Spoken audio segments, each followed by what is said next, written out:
Welcome to another episode of The Best Revenge is Good Living podcast. Now, your host, Larry Oaks.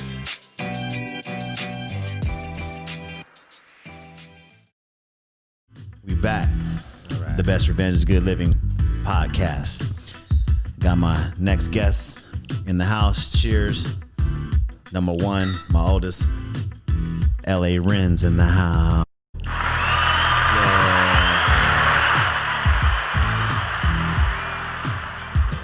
What's going on, Renzo? What's going on? Talk to me. Not much. Just another day. Just got into town. Another day in the life. Yeah. Well, we're gonna do this this weekly podcast. Don't really have much to talk about as far as like topical events or things that. But we're just gonna go off the top of our head and see what's going on today. So, I know you've been staying busy in life. You and your brother over there at the coast. Yep. Living it up. What's the with all this COVID lockdown, whatnot? What's the best thing to do to stay sane? And get out, stretch your legs. For me, it's the beach. That's still an option for us. Going down to the water. You get in the water? Is it cold, or you don't get in it? Sometimes I do, like half and half. Some days we'll take some drink, and take our chairs and we'll just hang out and watch the waves, have a glass or two. Yeah.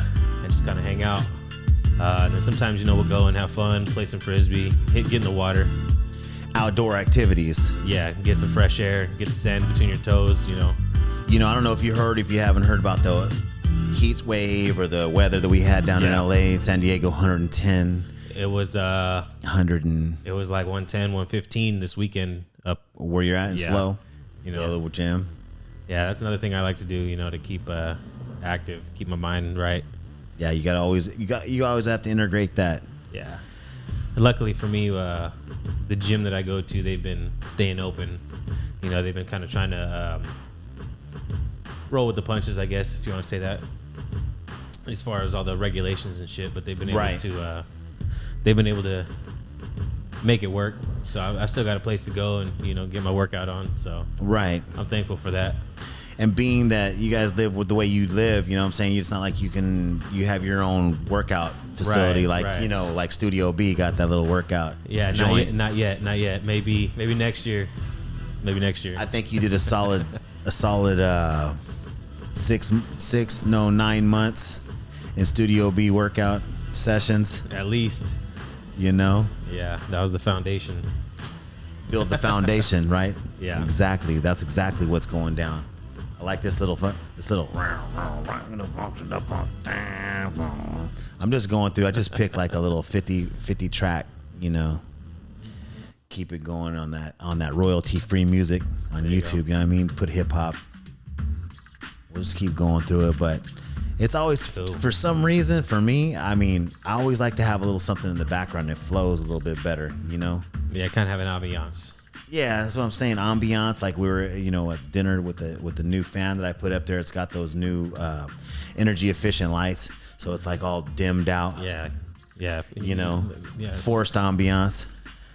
That's why they dim the lights in the restaurants too. You got to get that feel. Right. You been at any good? Well, no. You had any good takeout? Any kind of good takeout over there?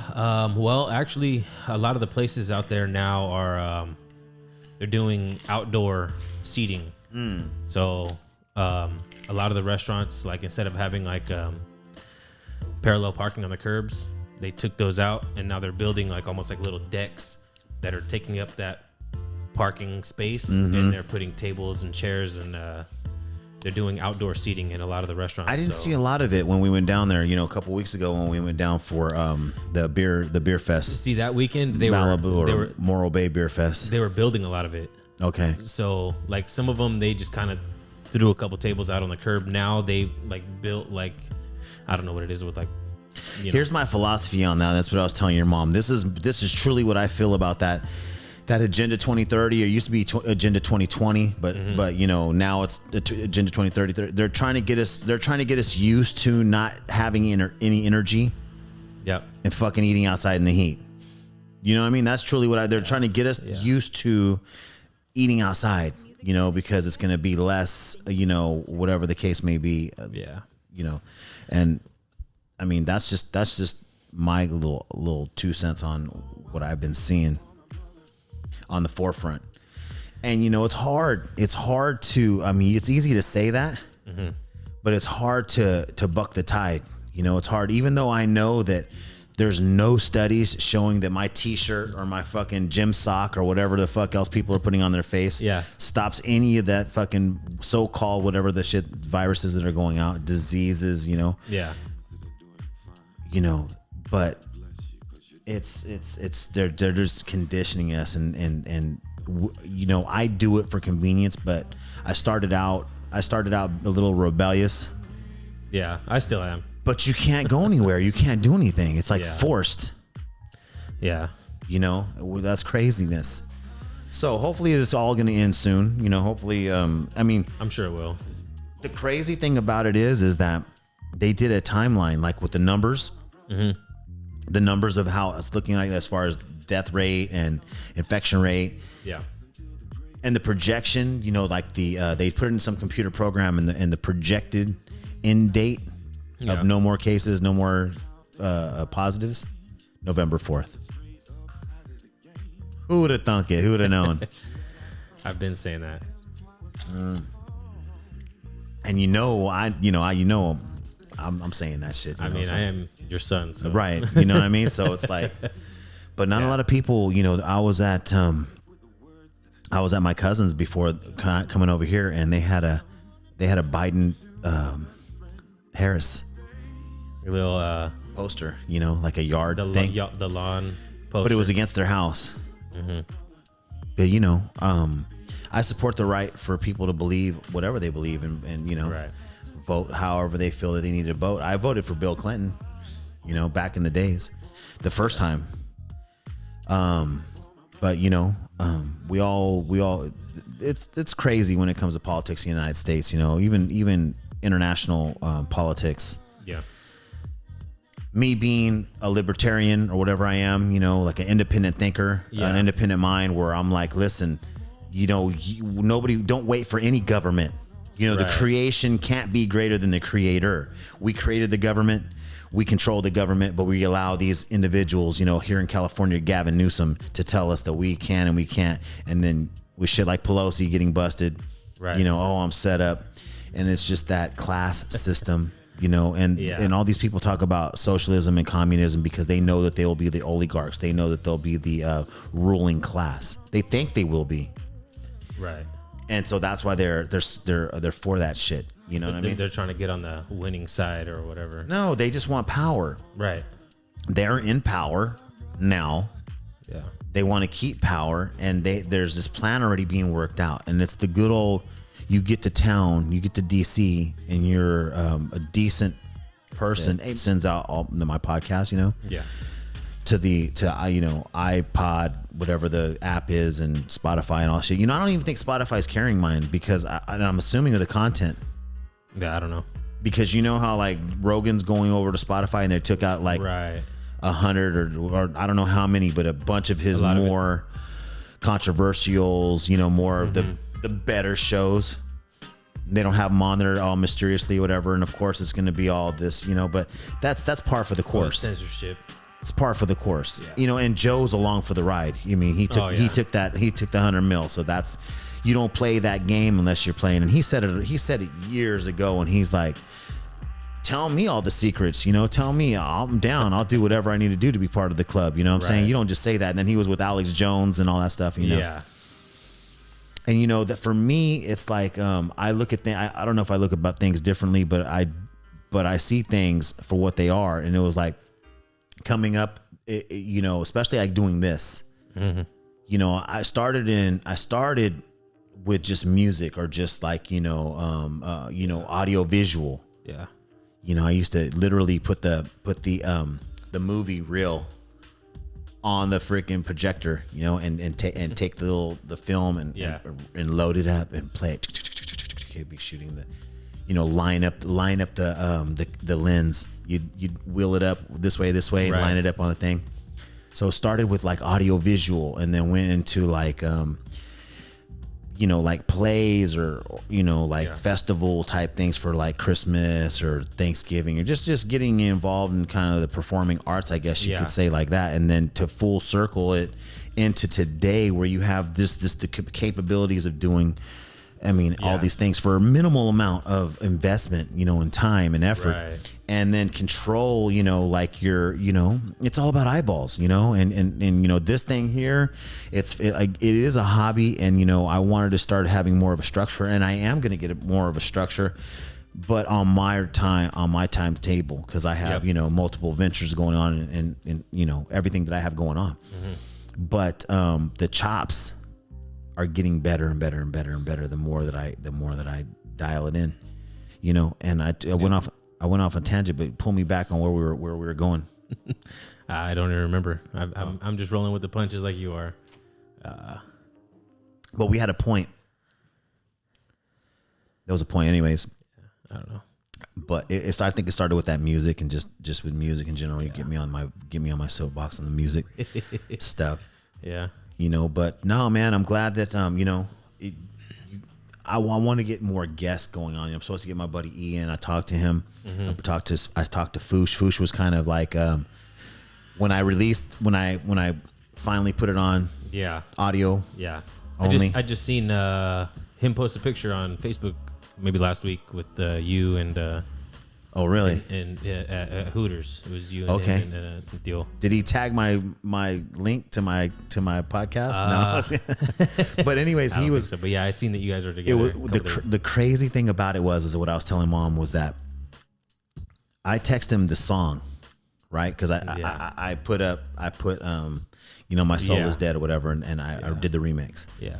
You know, and I sat on that or whatever, and I just did it because really realistic. That's an emotional song. You know, that's like out of the songs that I did, I still remember the night that I wrote that, and you know, like the emotion that was in it, and the reality that I was living at the time, and to this day, 29 years later or something to that effect, 30 years later, or whatever it was.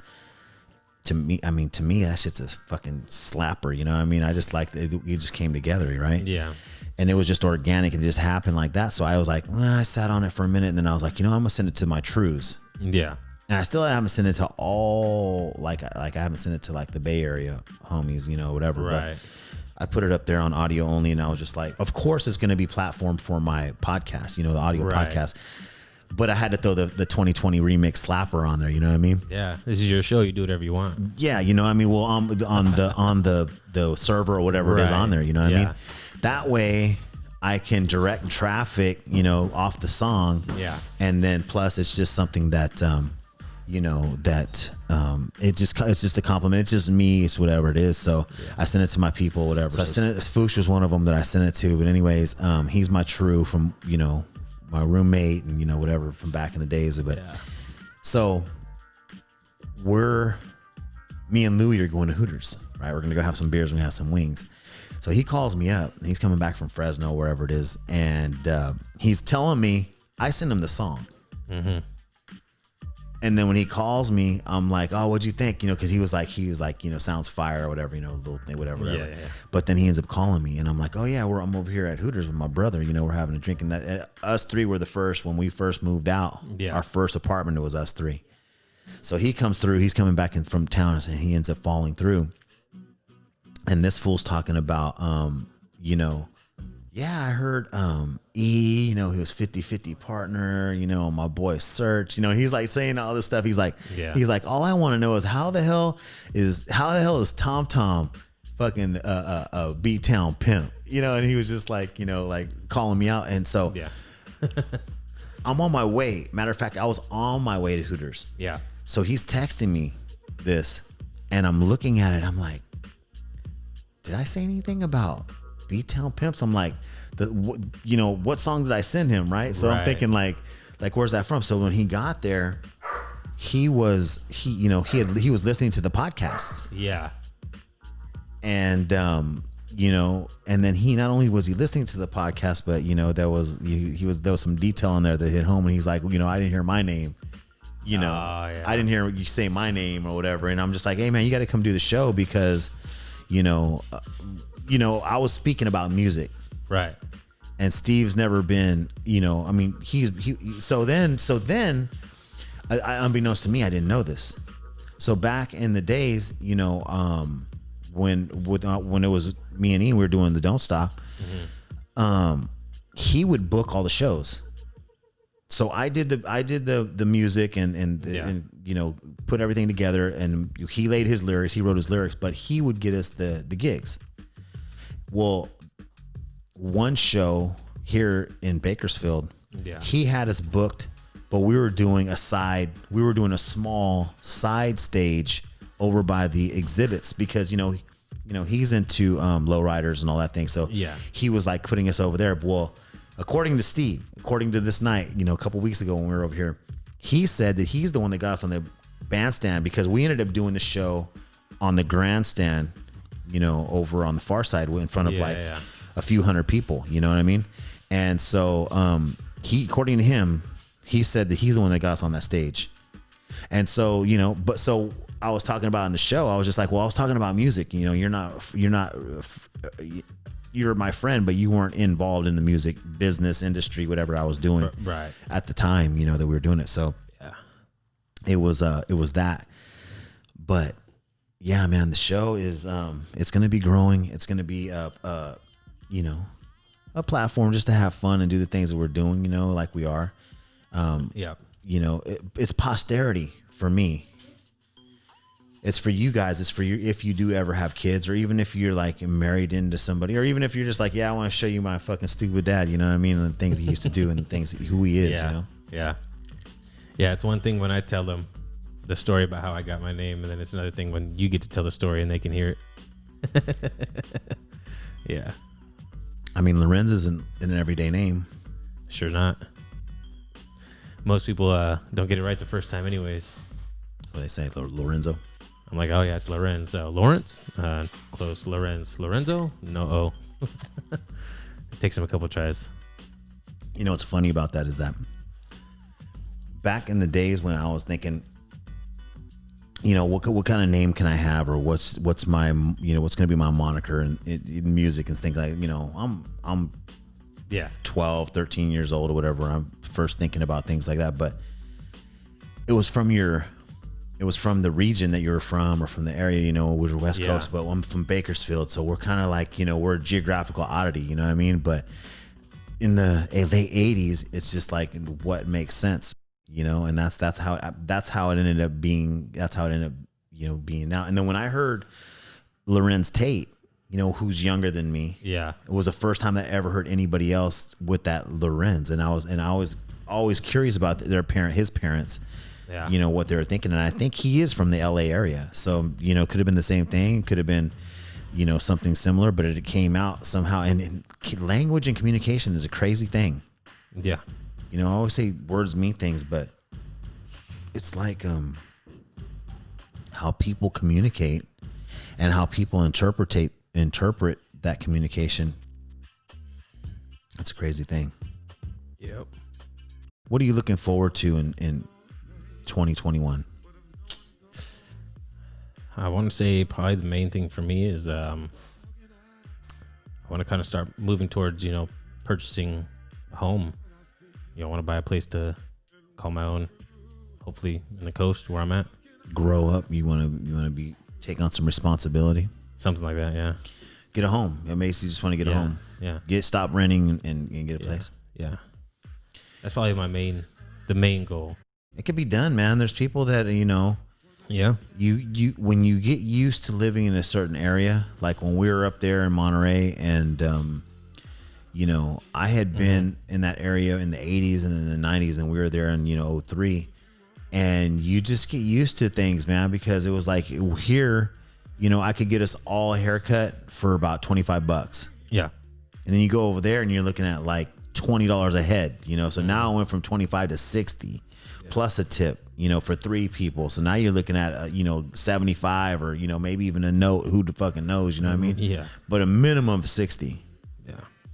So you get used to that, but it's all about your mind state and, your energy and how you feel Yeah. You know, at the place, and man, I love going over there. I want to end up over there. You know, I want to go spend a couple of of M's and get up on the hill and just chill. You know. Yeah. You know, that's the 10-year plan. Yeah. I mean, we all always end up there anyways. Yeah, that's the Bakersfield Riviera. You know.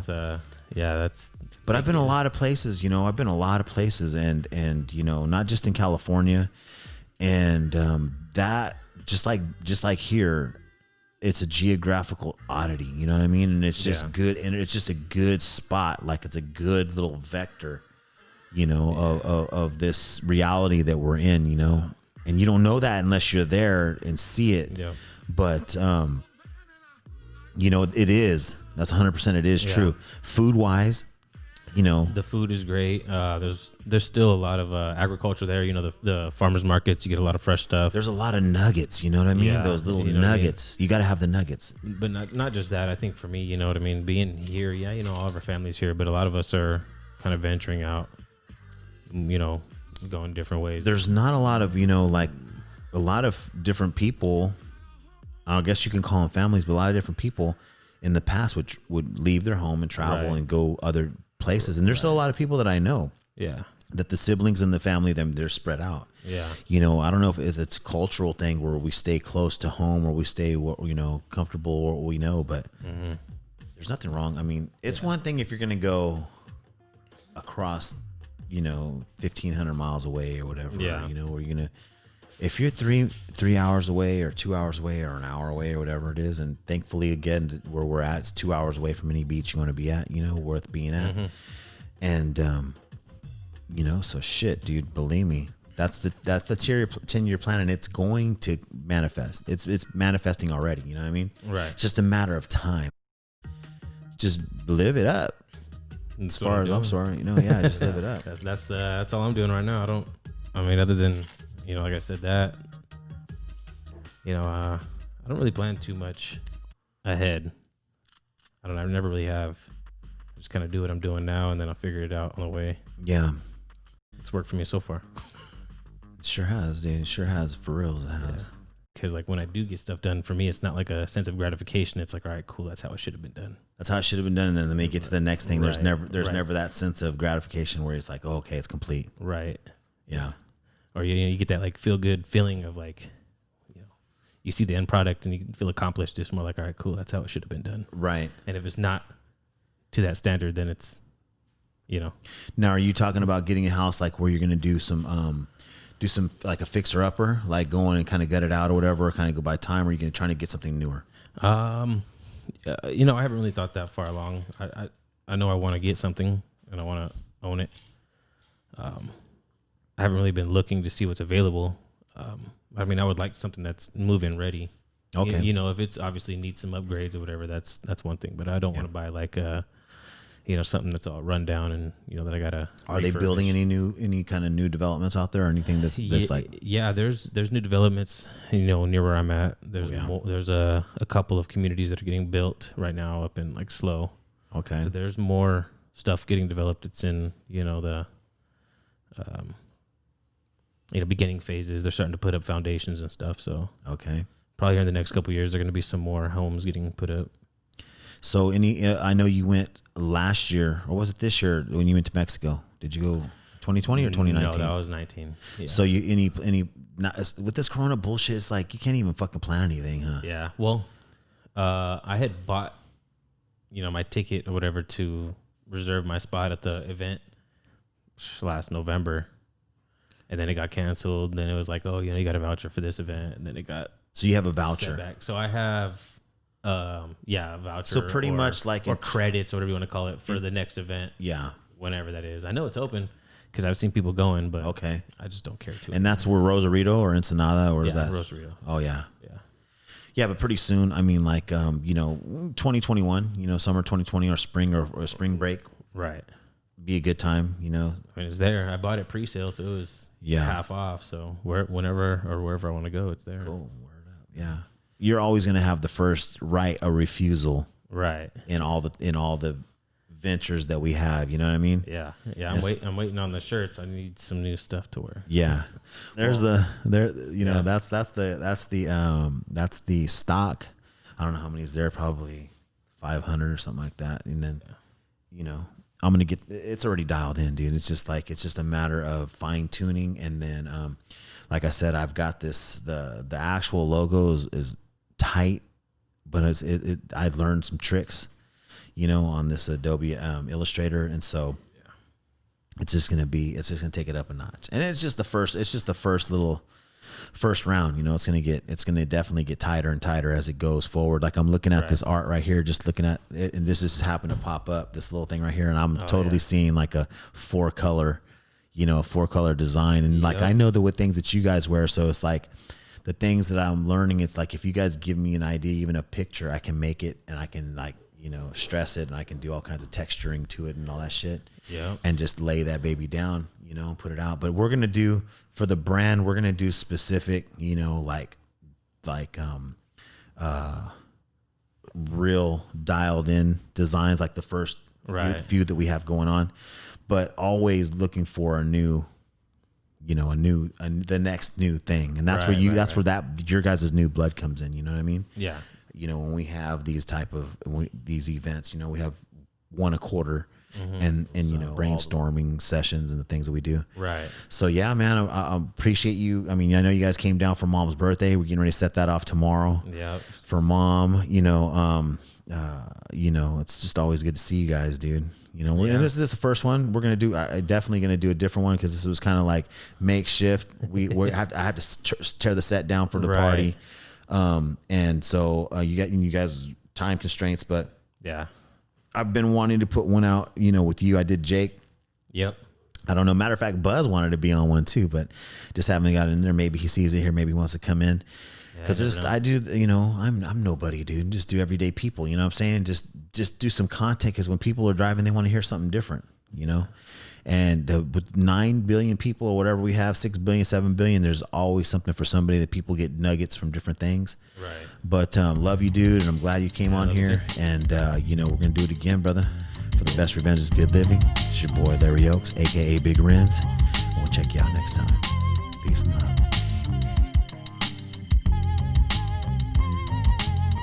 Remember, in life, the best revenge is good living. This has been another Pure Entertainment production. All names have been changed to protect the innocent. Remember to like, share, and subscribe to that bitch. Peace.